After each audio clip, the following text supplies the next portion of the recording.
Hare Krishna Prabhus, welcome back to our seminar, Srila Prabhupada, our Founder-Acarya, celebrating Srila Prabhupada's preeminent position in ISKCON, as well as every follower's foundational relationship with him. In the first lesson, we looked at the Guru principle, what a Guru is, why we need a Guru, how the Guru is one, how Gurus are different, and how all Gurus are different manifestations of the original spiritual master, the Supreme Personality of Godhead. In this lesson, we'll look at the Founder-Acarya, the foundational spiritual master of all Gurus and disciples in his line.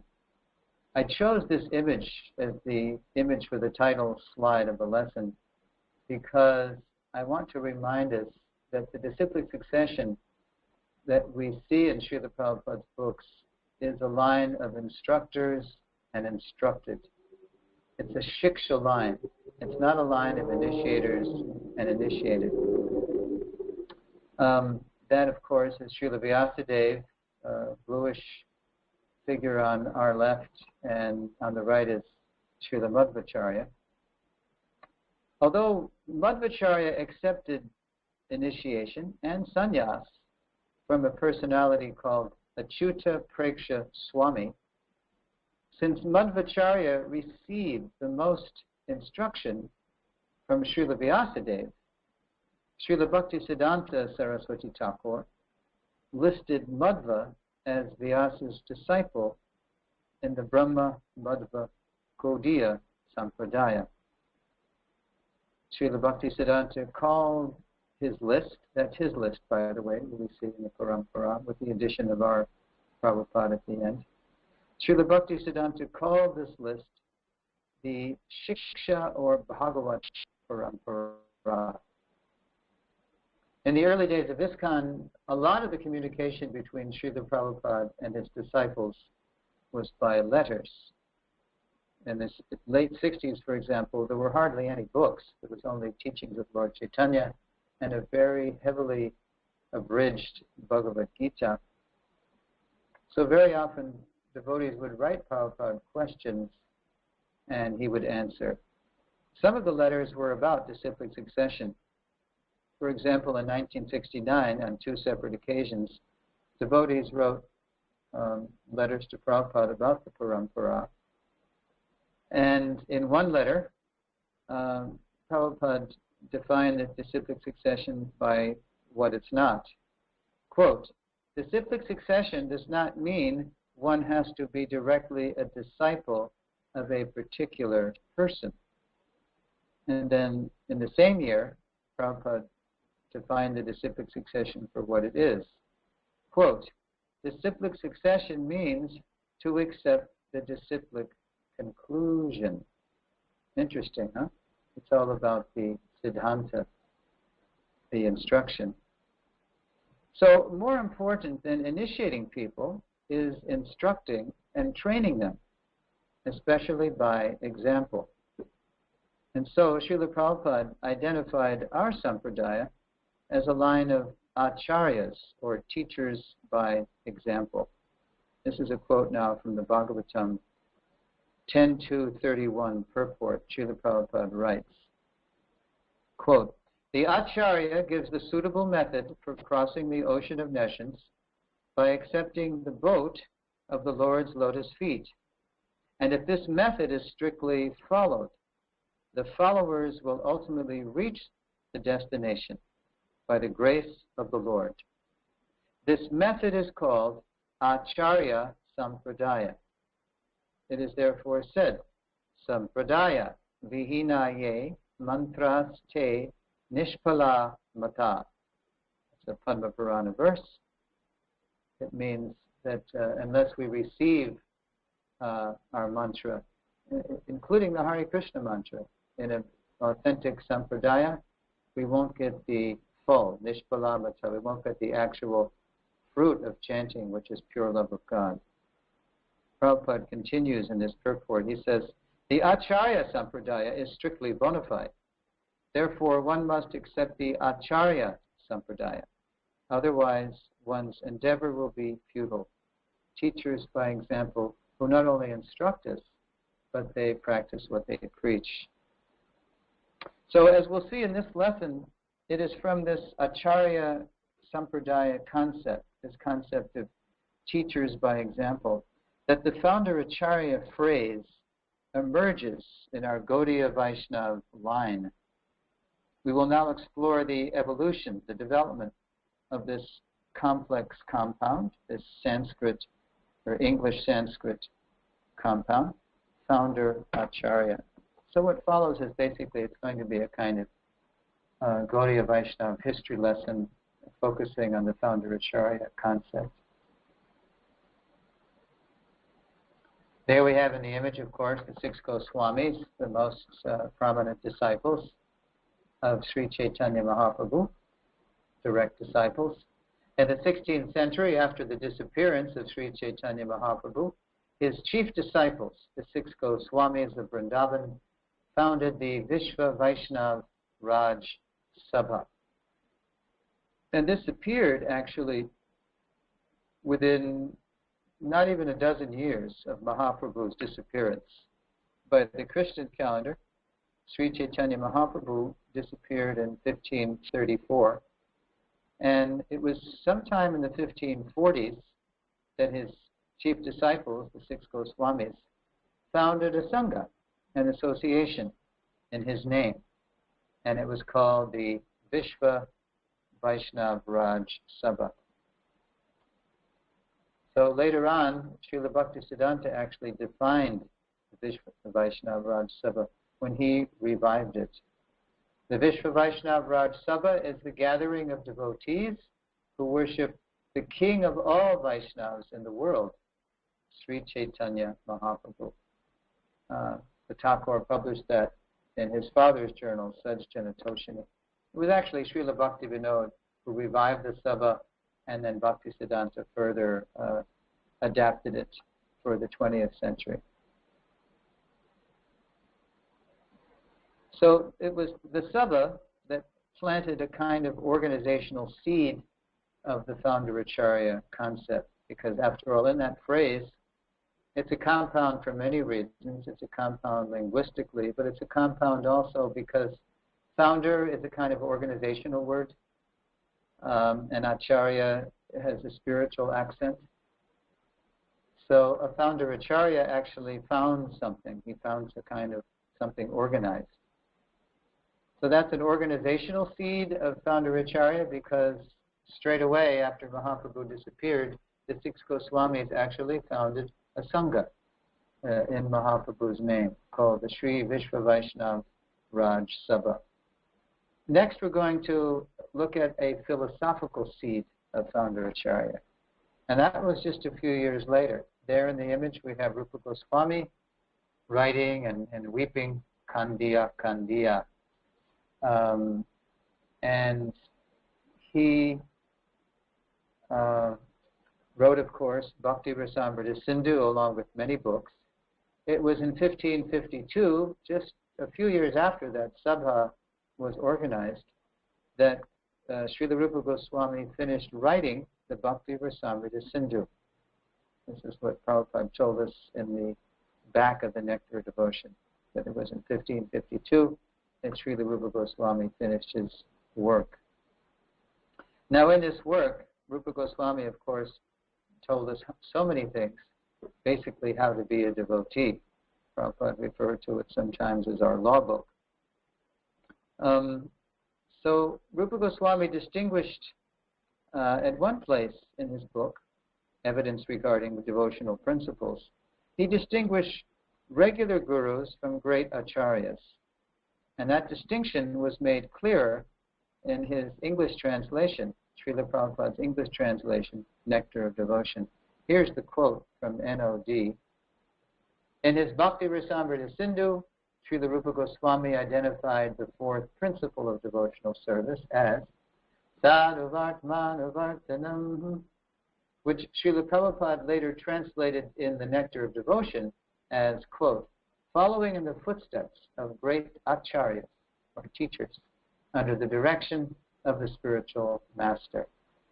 So you have a clear distinction there between great acharyas and the spiritual master. This was also pointed out by Srila Prabhupada in his introduction to NOD, where Prabhupada is writing about the mental culture of Krishna consciousness.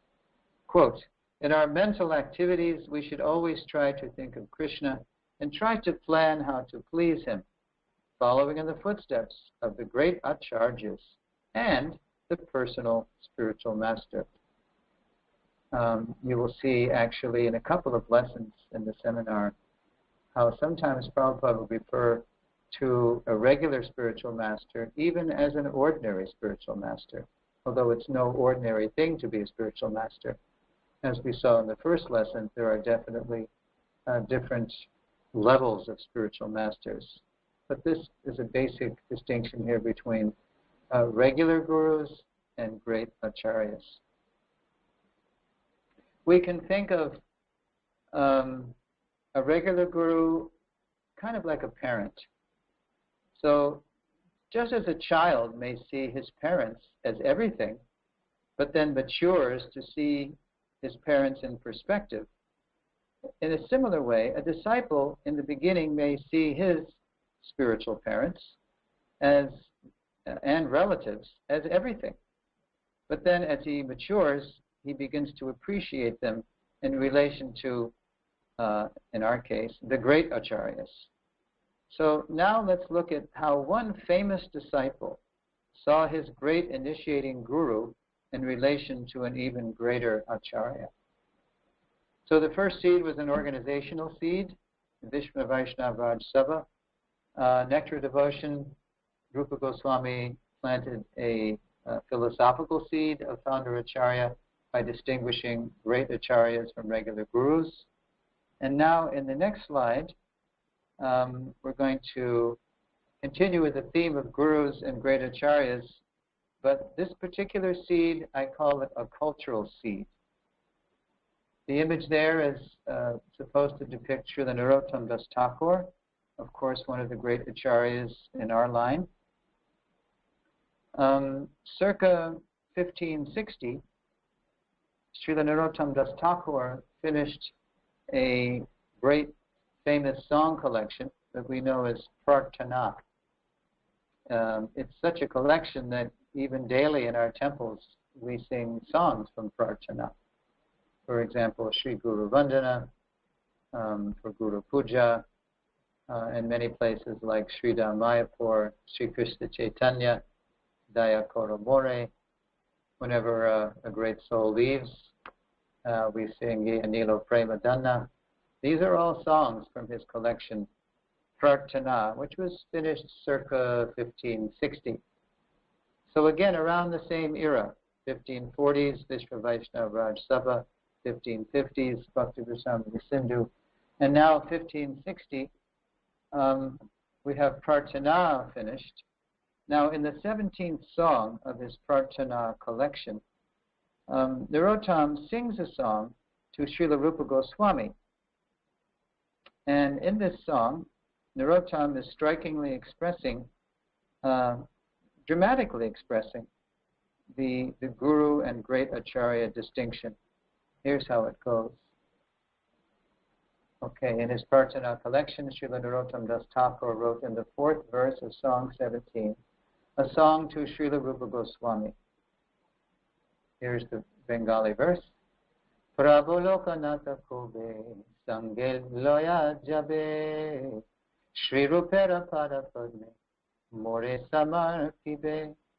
Before I flash the English on the screen, I'd like you to recall who Narottam's Diksha Guru was, who his personal initiating spiritual master was. If you remember the history, Narottam took initiation from Lokanath Goswami, who himself is a great soul in his own right, but he didn't see it as his service to initiate people. So when Narottam would approach him for initiation, he would refuse. He just didn't think that was his service to the Sampradaya. So, but Narottam was so inspired by Lokanath Maharaj that he decided he would just serve Lokanath in such a way that he couldn't refuse. And you might, if you remember the story, after Lokanath Maharaj did his body business in the morning, Narottam was cleaning up. So this went on for quite some time, and Lokanath, after a time, he began to wonder who was cleaning up after me. He would notice later that someone was cleaning up. So he decided one morning he would spy to see who was doing this. And lo and behold, there he saw Narottam cleaning up after him. So he appeared in front of Narottam and confronted him. Narottam, what are you doing? Why are you doing this? And Narottam said, please, you must accept me. You must accept me as your disciple. I know that you're my spiritual master. But again, Lokanath refused. But this time, after Lokanath Maharaj refused, it wasn't long after this that he had a dream. And in the dream, Lord Chaitanya himself came to Lokanath Goswami and insisted that he accept Narottam as his disciple. So it took Narottam's extreme humility and Mahaprabhu's preaching to Lokanath in a dream that he accepted him. And so Lokanath accepted Narottam as his disciple, but that was the only disciple he ever had, his only Diksha disciple. So they were very close, very close.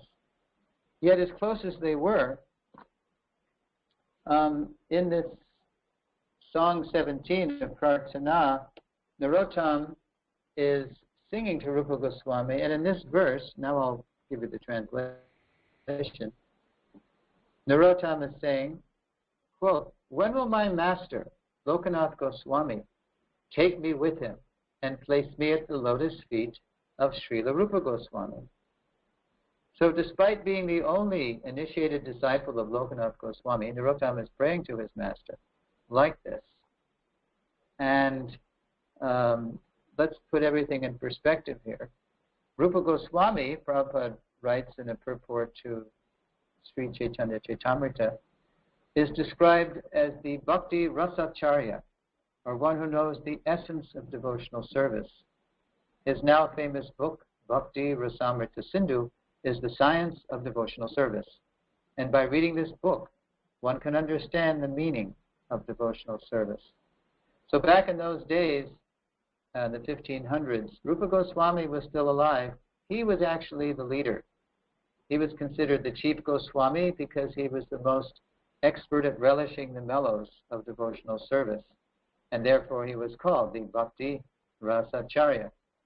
So in this song, Narottam is praying to his initiating guru, when will you, Lokanath, take me to the lotus feet of Rupa Goswami? Because he knows that Rupa can introduce him to his eternal identity as a Manjari Gopi. We're dealing basically with people who are all in Madhurya Ras, with the Supreme Personality of Godhead.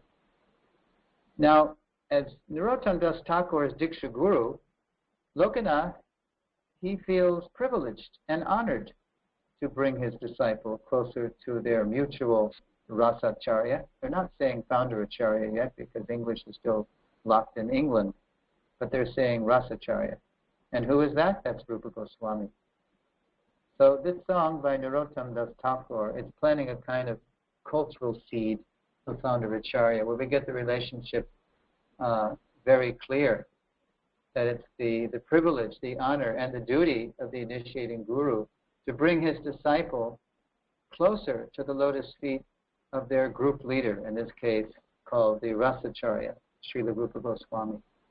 So that's a kind of relationship seed or cultural seed of Founder-Acharya. For the next seed, we're going to go all the way to the 19th century, from the 16th to the 19th, because as we know, by Mahaprabhu's inscrutable will, for 250 to 300 years, the Bhakti Renaissance that Mahaprabhu ignited in the subcontinent of what we call now India, it became eclipsed by so many Upasampradayas, imitation Vaishnava groups, bogus Vaishnava groups. So the Thakur, along with single-handedly reviving the good name of bhakti and identifying the bogus bhaktas, and even reaching out to the Western world, to fellow transcendentalists in the West, he wrote some 100 books. And in one book, published in 1900s, he wrote in Bengali. So we know the book now is Harinama Chintamani.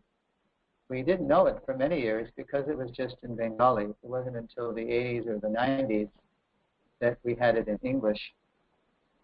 So in his Harinama Chintamani, Bhaktivinoda Thakur, he wrote a lot about the holy name, and he wrote a lot about the 10 offenses against the holy name.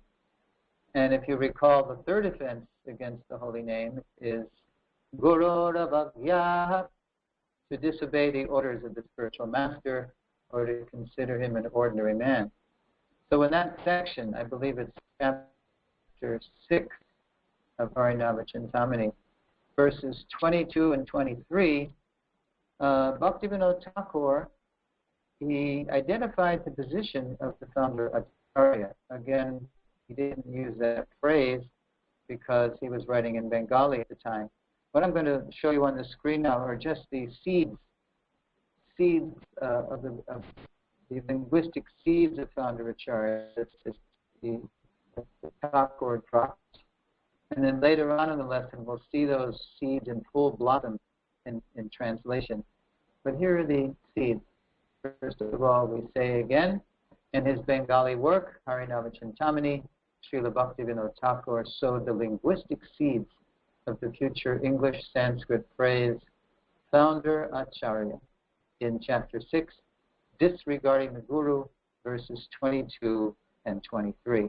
Here are the seeds, the Bengali and then the English translation.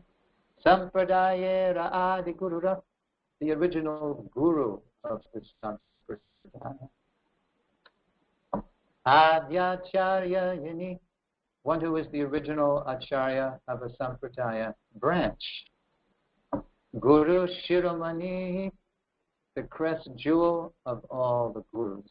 So keep those seeds in mind. We're going to revisit them toward the end of the lesson in full glory, full blossom, as we see the verses completely translated. So the Thakur dropped those seeds in Bengali in 1900, and then in the 1920s and 30s, we have his illustrious son, Srila Bhaktisiddhanta, actually founding a whole movement that Bhaktivinoda didn't have time to do, although he envisioned the whole worldwide Hare Krishna movement. And it's in that Gaudiya Math, that Gaudiya mission, founded by Srila Bhaktisiddhanta, that we get the appearance, the advent of the phrase Founder-Acarya. The English-Sanskrit phrase Founder-Acarya first appeared in The Harmonist, the English journal of Srila Bhaktisiddhanta Saraswati Thakur's Gaudiya Math. So there in the image is the English reincarnation of his father, Srila Bhaktivinoda's journal Sajjana Toshini, for the satisfaction of the Vaishnavas. It appears that the first issue to be an annual because you see the dates June 1927 to May 1928, number 1.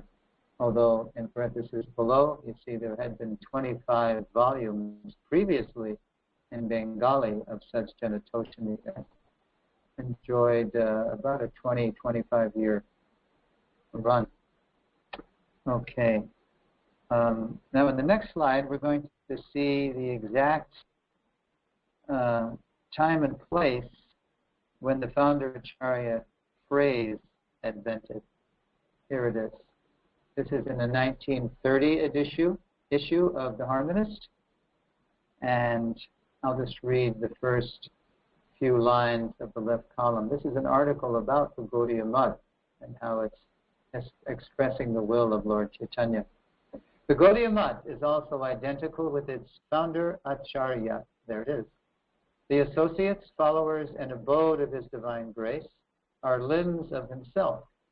None of them claim to be anything but a fully subordinate limb of this single individual. This unconditional, causeless, spontaneous submission to the head is found to be not only compatible with, but absolutely necessary for the fullest freedom of initiative of the subordinate limbs. In other words, the Founder-Acarya, in this case, Srila Bhaktisiddhanta Saraswati, he's the origin and the life and soul of his institution, in this case, the Gaudiya Math. Okay, that was in 1930. The next reference to Founder-Acarya appears 3 years later in a book called Sri Krishna Chaitanya by a Gaudiya Math scholar named Professor Nishikant Sanyal. There's an image of the book, and the background of the book is that in the early 1930s, before Srila Bhaktisiddhanta sent some of his learned sannyasis to preach abroad, he commissioned his scholarly disciple, one Professor Nishikant Sanyal, who was initiated as Narayan Das, or Bhakti Sudhakar. That's an honorific Narayan Das. The Thakur commissioned him to compile a book about the life and teachings of Sri Chaitanya Mahaprabhu. The book was written with the gravity and sophistication required to impress the intelligentsia of the West. So, in 1933, after Sanyal finished drafting the book's manuscript, Srila Bhaktisiddhanta spent 2 months editing it. In this book, Sri Krishna Chaitanya, Professor Sanyal made explicit what Srila Bhaktivinoda Thakur had only implied in Harinama Chintamani. So what is that? It's the deep and intimate connection between the originators of the 4 Vaishnava Sampradayas and the reinvigorators of those lines in our Kali Yuga, their Founder-Acaryas. So here is what is said in Sri Krishna Chaitanya about the Founder-Acarya. Quote, the systems of Sri Vishnu Swami, Sri Nimbarka, Sri Ramanuja, and Sri Madhva are connected with the ancient times by their recognition of the remote authority of the eternal ancient teachers, namely Lakshmi, Brahma, Rudra, and the 4 Kumaras, respectively. The 4 Founder-Acaryas of the Iron Age profess to preach the views of those original teachers of the religion. To visualize that, let's go to the next slide. Sometimes we're better at learning visually than linguistically. So there is a kind of visual of what Professor Sanyal had just said. In the top row, we see the Adi Gurus, the original spiritual masters of each of the 4 Vaishnava Sampradayas. And then below each one, you see their super empowered representatives in our Kali Yuga. So therefore, Lord Shiva or Rudra in the Rudra Sampradaya, his super empowered representative is Sri Vishnu Swami. The 4 Kumaras,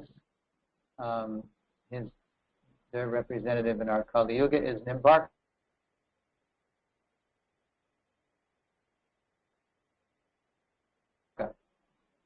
Lakshmi, the most powerful representative of the Lakshmi or Sri Sampradaya, is Ramanuja. And Lord Brahma, we have Madhvacharya. Also notice, of course, in parenthesis below each Founder-Acharya's name, you have a Sanskrit term capturing their philosophy. That's a technical Sanskrit term. All these terms, they're really expressing different aspects of the relationship that the Lord has with his energies. Now, in his visionary work, Sri Navadvip Dham Mahatmya, Srila Bhaktivinoda Thakur describes how Lord Chaitanya appeared to each of those 4 Vaishnava Founder-Acaryas before he appeared. Bhaktivinoda said that Lord Chaitanya appeared to Vishnu Swami, Nimbarka, Ramanuja, and Madhva, and he foretold his advent to come, And he also said what he would take from each one of them and then perfect them in his own presentation. This is a quote from Navadvipam Mahatmya, which is a very visionary book by Srila Bhaktivinoda, a guided tour of Navadvip that Lord Nityananda is giving Srila Jiva Goswami. But here's the quote. From Madhva, the Lord said, he would accept his complete defeat of the Mayavad philosophy and his service to the deity of Krishna. From Ramanuja, the Lord said he would accept the concept of bhakti unpolluted by karma and jnana, as well as service to the devotees. From Vishnu Swami's teachings, the Lord would accept the sentiment of exclusive dependence on Krishna, plus the path of raga bhakti. And from Nimbarka, the Lord said he would embrace the necessity of taking shelter of Radha, as well as the high esteem the Vaishnavas have for the gopis' love for Krishna. So, taking his cue from this work, Navadvipam Mahatmya, which was in Bengali in the 1890s, in the 20th century, Professor Sanyal. Now, remember that people like Professor Sanyal and, of course, Srila Bhaktisiddhanta, they had access to all these Gaudiya writings, including the writings of the super-empowered Vaishnava Srila Bhaktivinoda Thakur. So taking his cue from Navadvipam Mahatmya by Bhaktivinoda, Professor Sanyal pointed out in his book, Sri Krishna Chaitanya, that each philosophy of the four Vaishnava Founder-Acaryas, whom you see there on the screen, while sound, they're correct, they are incomplete, said Professor Sanyal.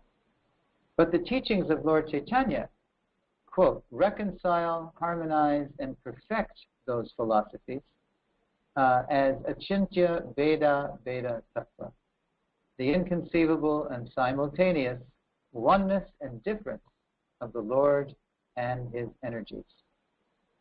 Now, comparing the Brahma and Gaudiya aspects of our Sampradaya, it was no less than Srila Krishnadas Kaviraj Goswami who revealed the wonderful truth we will now see on the next slide. There is Lord Chaitanya in the image instructing Srila Rupa Goswami, and the heading reads, in the Gaudiya Vaishnava Sampradaya, Lord Chaitanya is the Supreme Lord, and the six Goswamis are our Adi Gurus. So in the four Vaishnava Sampradayas, you have the Supreme Lord, and you have those four Adi Gurus, Lord Shiva, the four Kumaras, Lakshmi, and Lord Brahma. But in our Gaudiya Vaishnava Sampradaya, Lord Chaitanya is the Supreme Lord, and the six Goswamis who articulated Lord Chaitanya's teaching, there are Adi Gurus. And one of those Goswamis, Srila Rupa Goswami, is revealed by Krishnadas Kaviraj Goswami as having done this. Here's the quote. This is from Chaitanya Charitamrita. Before the creation of this cosmic manifestation, the Lord enlightened the heart of Lord Brahma with the details of the creation and manifested the Vedic knowledge. In exactly the same way, the Lord, being anxious to revive the Vrindavan pastimes of Lord Krishna, impregnated the heart of Rupa Goswami with spiritual potency. So just like in the Bhagavatam, in the very first verse, Srila Vyasadeva says, Tene Brahma Vrida, that Lord Krishna, the Absolute Truth, revealed in the heart of Brahma, the Absolute Truth. So Lord Chaitanya, he did the same thing with Srila Rupa Goswami, and further, by this potency, Srila Rupa Goswami could revive the activities of Krishna in Vrindavan, activities almost lost to memory. In this way, he spread Krishna consciousness throughout the world. Okay.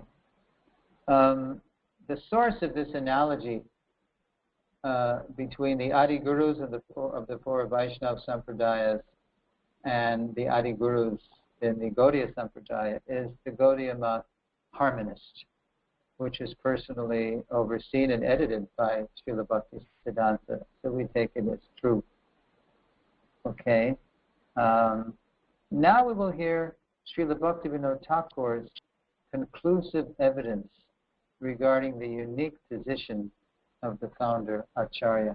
So what we're going to do now, Prabhu, is revisit those linguistic seeds that we heard the Thakur drop in Harinama Chintamani. We're going to see those seeds now in the context of the full translation and get conclusive evidence regarding the unique position of the Founder-Acarya. Srila Bhaktivinoda's Founder-Acarya seeds in full blossom. Quote, one should first of all accept the instructions of the Sampradaya Adi Gurura, the original guru of the Sampradaya. Okay, you got that? That's the beginning, the gurus who begin the Sampradaya. Again, like those four, Shiva, Kumaras, Lakshmi, Brahma. So first of all, we accept their instructions of the Adi Guru and behave accordingly. Not imitate, but follow. Then the Thakur continues. In the disciplic succession of Vaishnavas, the previous acharyas are established respectfully as shiksha gurus for the Sampradaya. For example, our Prabhupada was always referring to the previous acharyas as evidence for what he was saying. Now the Thakur turns, and here we have in the Bengali his word for Founder-Acarya. However, the Adyacharya Yini, Yini means one who, the Founder-Acarya. The Founder-Acharya, or original guru of a disciplic line, is appropriately worshipped and respected as the Guru Shiromani, the topmost crown jewel of the spiritual masters. His perfect philosophical conclusions are to be followed by all in his succession. Any contrary instructions will not be accepted. In other words, for his followers, Bhaktivinoda Thakur is saying,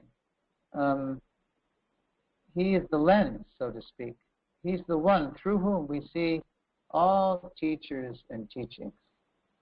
That's what makes us follower of a particular Founder-Acharya.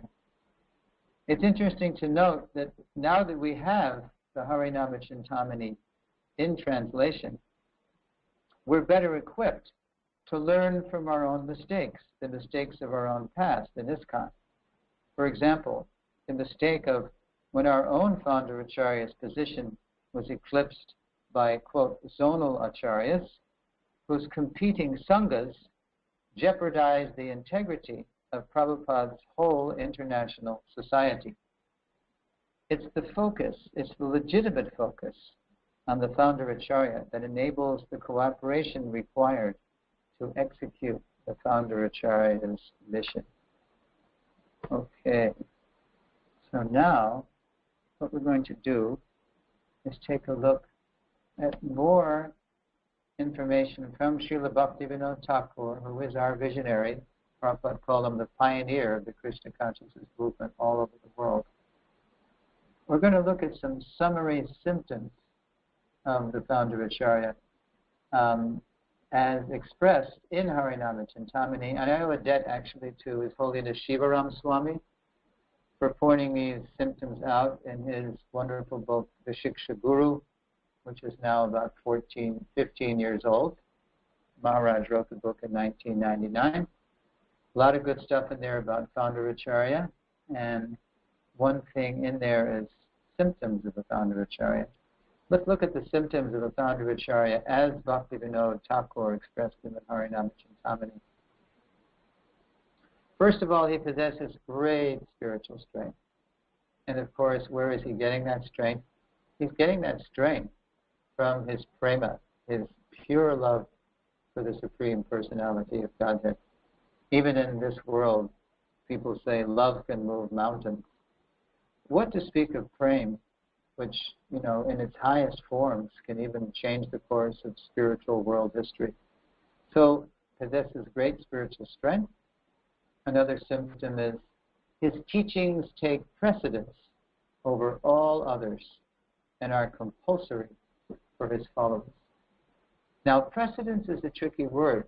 It's not that someone is so qualified as a Founder-Acharya thinks presumptuously, impertinently, impudently, that he's somehow surpassing the previous acharyas. But the fact is that he himself is so empowered by the Supreme Lord that he's able to take the teachings of the previous acharyas and present them afresh for the new time, for all generations of his followers in his particular line. So that's what precedence means. Another symptom is he holds a unique post. A Founder-Acharya is not replaced. He's simply served. For example, we can go to our sister Sampradaya, the Ramanujis. Well, the whole Sampradaya is called the Lakshmi Sampradaya. The most prominent branch is the Ramanuja branch. The Ramanujis have a scripture. They call it Sri Prapanamrita Tapana. And in that scripture, they described Ramanuja as their Uddharaka, Uddharaka. They don't say Founder-Acharya. They don't use an English-Sanskrit hybrid, but they have their own term. It's a Sanskrit word, Uddharaka, which means basically the savior of everyone. Their Uddharaka is not simply a regular guru, as glorious as that is, but he's a Jagat Guru.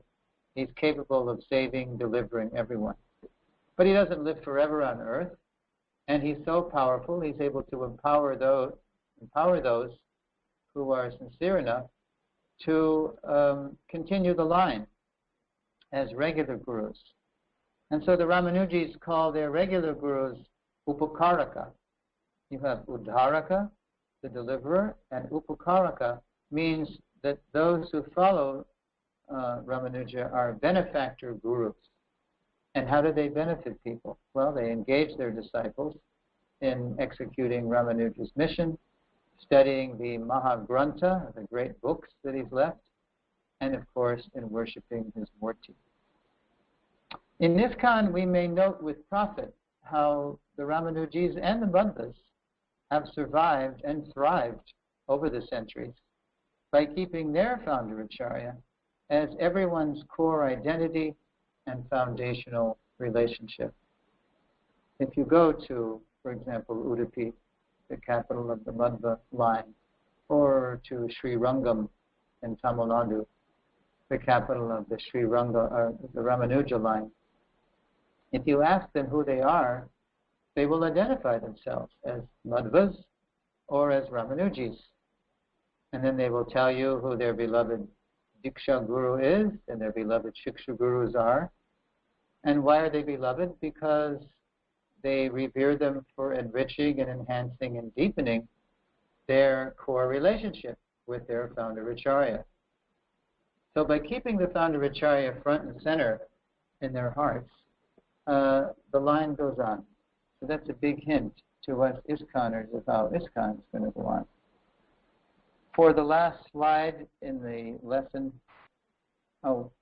first of all, we have two more symptoms. A Founder-Acharya is the Acharya or leader of all Vaishnavas when physically present. No small thing. Very often in a person's own time, the person's not recognized. Very often too ahead of his time. Familiarity breeds contempt. It's only with the distance of time that people begin to realize very often how great someone is. But someone who's on the level of a Founder-Acharya, he's so powerful, unique, capable of giving shelter to everyone, that even in his own time, he's recognized as being a leader when he's physically present. We saw this happen in our Srila Prabhupada's own lifetime. At least by the end of his stay with us, he said to Bhakti Charu Maharaj, Srila Prabhupada said, "Call all my godbrothers." This is when he was on Prabhupada's on his disappearance day.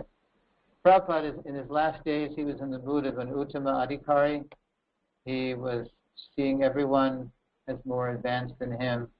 He wasn't in the mood of chastising or setting the record straight. He was in the mood of extreme gratitude, extreme humility. So he wanted to apologize to his godbrothers because to protect ISKCON, he had felt compelled to write and to say many very heavy things, if you know the record. And he knew it must have perhaps offended them. So he wanted to apologize. So many of them came to his bedside, and Prabhupada was very humble, apologizing to them. And they said, touched by Prabhupada's civility, they said, no, whatever you did, you're our leader. You rule us, you scold us, you chastise us. So there was a kind of reconciliation at the end. So one more symptom mentioned in Harinama Chintamani. The Founder-Acharya awards power of attorney to his followers who strictly adhere to his teachings. Srila Bhaktivinoda would say that you can know how great a Vaishnava is by how many others he turns to the service of the Supreme Lord. So this is, of course, what Prabhupada was able to do. He was able to make the Hare Krishna movement sustainable by inspiring so many to carry on after his physical demise. Okay, so let's take a look at this last slide. This is the last Founder-Acharya reference to Srila Bhaktisiddhanta Saraswati. It appeared just 1 week exactly before the Thakur disappeared. It says, the spiritual head of the Gaudiya mission. The Gaudiya Math is the instrument and counterpart of His Divine Grace, Paramhamsa Parivrajakacarya Sri Srimad Bhaktisiddhanta Saraswati Goswami Maharaj. It lives and moves and has its being in the Founder-Acharya. That's actually an echo of a quote from the book of Acts in the Bible, where Paul is saying that we live, we move, we have our being in God. So that's the position of the Founder-Acharya. He is the life and soul of all generations of his followers. So if I've presented clearly, and if you've been listening and attentively, we should by now be able to identify organizational, philosophical, cultural, and linguistic seeds of the Founder-Acharya concept as it took root and developed and finally flowered in the 20th century. We should be able to describe how the Founder-Acharya phrase finally did advance in the 1930s, as we saw in The Harmonist and in that book, Sri Krishna Chaitanya. And finally, we should be able to identify symptoms of a Founder-Acharya noted in the Harinama Chintamani. And there is a preview of the next lesson. The transition reads, having looked at the origin and characteristics of the Founder-Acharya, we are now ready to examine how our Srila Prabhupada emerged as the Founder-Acharya of a fresh branch of the Gaudiya Vaishnava Sampradaya, ISKCON. Thank you very much, Prabhu. And now we'll take questions and comments.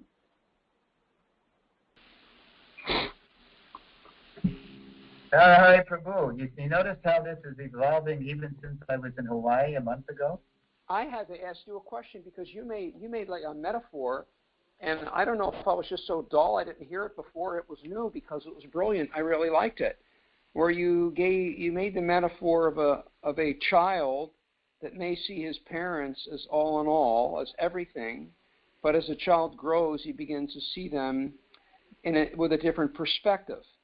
Mm-hmm. And that metaphor was, of course, applying to perhaps our spiritual master, our shiks, our diksha gurus, seeing them, and we may see them in the beginning as all in all, they're all we really know, but in time, as we grow and as they connect us with Prabhupada, then we see our shiksha diksha gurus in a light that is contrasted with Prabhupada as the son, as our Founder-Acharya and our deep and most important relationship with him. Is that new? Did you say that in the seminar you recently gave?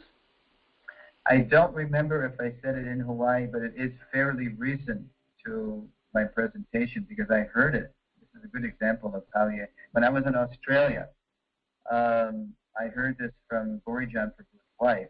She wasn't there, but I heard that she had said that, and I thought it was brilliant. And I use it. And now, there's different ways you can take that. By taking that, it's not that it minimizes the parents when you see them in perspective, but you're more appreciative than ever of your parents because they're the ones who have introduced you to these great souls, these great personalities.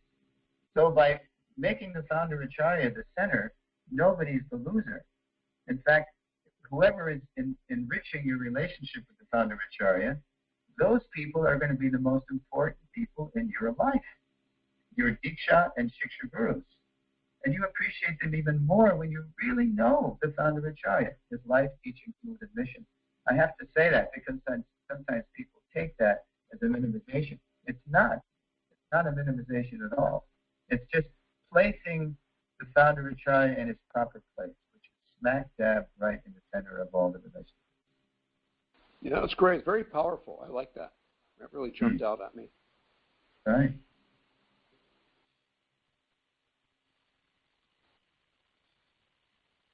Okay, Prabhuji, I forgot your name. You were going to ask an unrelated question. It wasn't totally unrelated. It's something in reference to what you had said in class, because you were citing Lokanath Goswami and Narottam Das Thakur, the relationship about how Narottam wanted to take initiation from him, and Lokanath at first refused because he had already made up his mind that Narottam was also determined, and his determination kind of like outweighed Lokanath Goswami's determination. There's an incident in the Mahabharata of a similar situation where one outcast, I can't remember his name and I can't remember the type of outcast it was, but he approached Dronacharya for initiation in martial arts. Ekalavya. Ekalavya, yeah, exactly. Yeah. And he was refused, but then he went away worshiping Dronacharya in absence. He created a form, and he got the gift that he wanted, was expertise in martial arts. In fact, it's said that he was even better than Arjuna, and that's what really angered Arjuna. So my question is... But you remember do you remember what happened later? Yeah, he had to give Dakshin and cut off his thumb, and that belittled his expertise at that point. Right, because he didn't conquer Drona. He did it illegally. I guess that just answered my question, because my question was going to be, obviously there seems to be some incidents throughout history where one wants a spiritual master, but the spiritual master doesn't take the disciple. Is it bona fide to still worship that spiritual master if he doesn't accept you? I'm wondering about the question behind your question. In other words, for example, toward the end of the seminar... is it bona fide?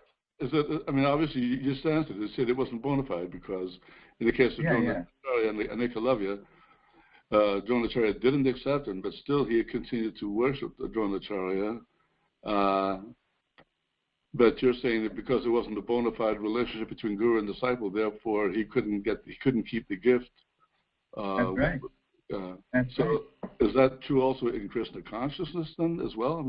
For example, to this day, there are people who think that Srila Prabhupada is their Diksha Guru, even though they were never initiated by Srila Prabhupada, due to a misunderstanding. Misunderstanding is because of the guru-disciple culture in ISKCON, narrowly, shallowly, unduly placing emphasis just on the Diksha Guru. This is what we're recovering from. The whole Tonal-Acharya here, we're still recovering from that. So why would you want Prabhupada as your Diksha Guru, your initiating spiritual master, when you already have him as your Founder-Acharya? Why? Because in ISKCON, for so many decades, we've been emphasizing the Diksha Guru. We're still recovering from that. In some places, even more than the Founder-Acharya, still. So yeah, it's silly. It's silly to want to... There's no need. In other words, if you remember lesson 1, who is the Guru anyway? It's Krishna. He's the Guru. How does he manifest? In so many forms. He manifests as Adi Gurus of the Sampradaya. He manifests as previous acharyas, as Founder-Acarya of your particular line. He manifests as Diksha Gurus, Shiksha Gurus, like that. It's Krishna. So it's just, it's, when somebody, tries to force a relationship, that's just a symptom of our disease, that we're trying to barge our way in. We're trying to force something.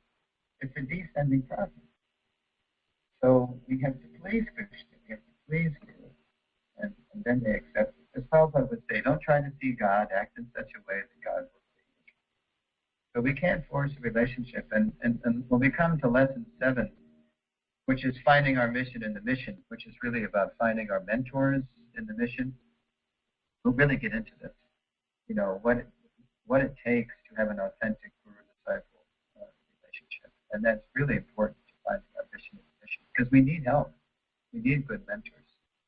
And it's more important, so the proper selection of a guru and gurus, initiating and instructing, it's just as important, if not more important. What is that? Ramananda, did you hear that? Yeah, that's Madhukanta. He lives in a very remote area. Sometimes his internet is a little bit slow. Madhukanta, you want to try that again? Okay. Let me just finish the thought here. The selection of guru is just as sensitive and just as important is more important than the selection of a spouse. And that Prabhupada made very clear in the first full Gita lecture he ever gave, recorded at 22nd Avenue. Hare Krishna, thank you so much for a wonderful class. I just have a real quick question. The first full lecture on Bhagavad Gita you just referenced, do you know the date or the verse of that? Yes, I just happen to know it. It's the 2nd of March, 1966. Now, that's not the first recorded presentation. The first recorded presentation was February 19th, where Prabhupada was dictating the introduction to the Bhagavad Gita. But on the 2nd of March, 1966, Prabhupada's giving a lecture, I forget the verse, but it's the 2nd of March, and it might have been on Karpanya Dosho, text 7 through 11. But anyway, just go there and you can hear Prabhupada pretty early on in the talk make a reference to the selection of the spiritual master, and he's likening it to choosing a spouse. Yeah, it's pretty telling. Thank you so much. Sure. Okay, Raman, I better run. Thank you, sir. Anybody has... Okay, please email me any further questions or comments. I thrive and I survive and I grow on feedback. Thank you, Suresh Prabhu. Thank you. Hare Krishna. Hare Krishna. Hare Krishna. Hare Krishna. Jai Srila Prabhupada. Bye. Hare Krishna.